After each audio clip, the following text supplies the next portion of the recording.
By the time I end this speech, there are going to be two thoughts floating in your mind.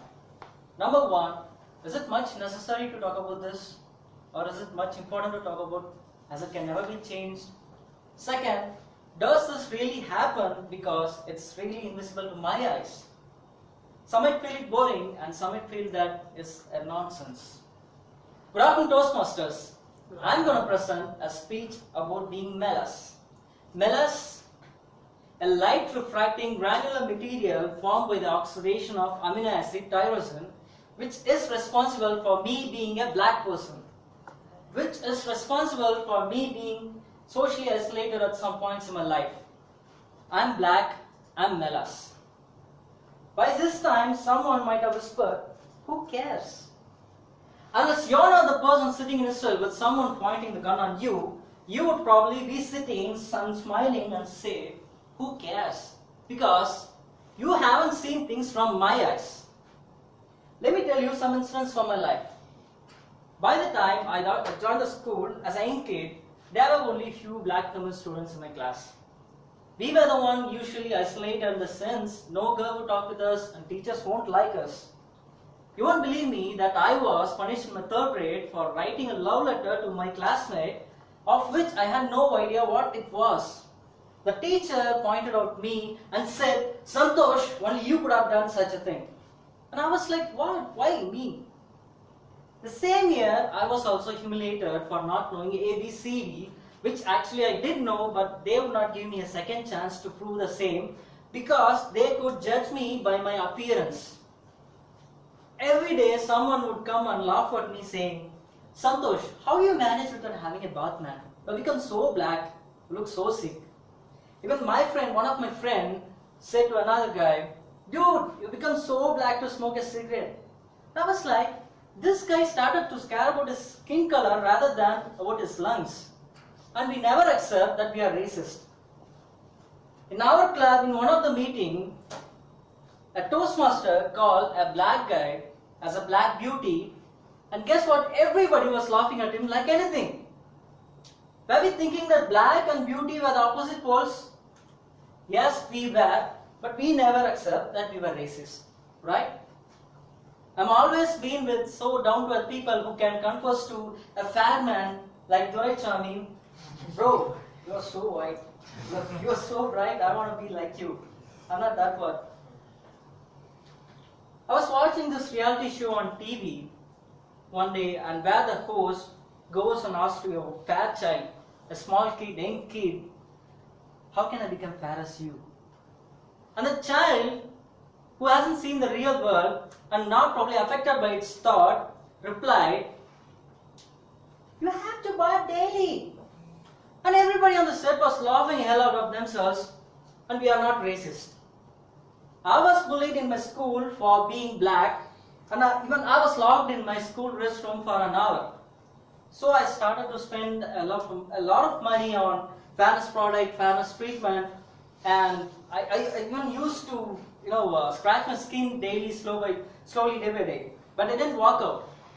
So I used to go to my mom often and ask, Mom, why did you marry a black guy? Because of whom I'm black and the world doesn't like me. Guess what? It really, really hurts. I want to talk about a girl boy equation that you people might have experienced at some point in your life. A black boy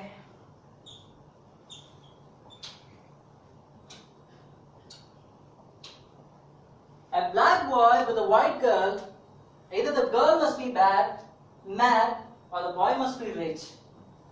A white boy with a black girl, either the boy must be mad or the girl must be rich. And a white boy with a white girl, and we would be like, wow, they make a wonderful couple like Surya and Jyotika. And we are not racist. Do you know, a study states that a black person watching TV actually increases his self-esteem, and a white person decreases his self-esteem, and a white person watching TV increases it. Why? Because everywhere you see, there is fair and loveliness. Maggie, Maggie, Maggie, the child is white, her mom is white, her dad is white, and the watchman is black. we decide to dress like a black guy, rap like him and dance like him, but when we see those guys on TV, we would be like, oh my god, change the channel, man, they are so disgusting. Why? Everything starts from our home. As far as I can remember, everybody at my home has made fun of me for being a black guy. They used to call me, "De Karupa, De Karuvaya, De Kuppa, De Karuvande." Think of the impact that these things can make in a child's heart, not in my heart. By the time in this speech, I want you people to throw the dirt out of your mind, and I don't want to see anybody talking about skin color, because if you can talk about or make fun of someone's skin color, you can always make fun of a person with disabilities, but you don't want to lose your good name in the society, and hence you don't want to talk about it. Raise your hands who want to accept my resolution and respect our people and stop favoritism towards skin color. Thanks. I didn't give the speech for me. This speech is to express my concern about my son who will be harassed in childhood days for being black, and my daughter who will be insulted during his marriage for being black. The problem with racism is the racists, they don't accept that they are racist, and that makes them more racist. Are we racist? Yes. Tia Modi, what's your say?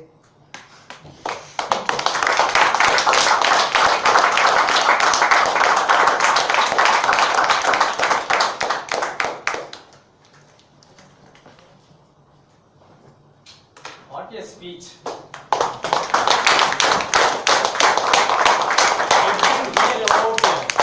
The tactile speech.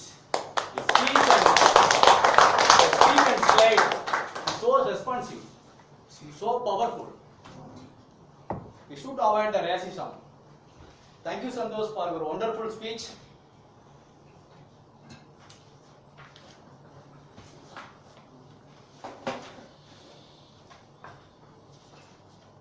Timer, is there any?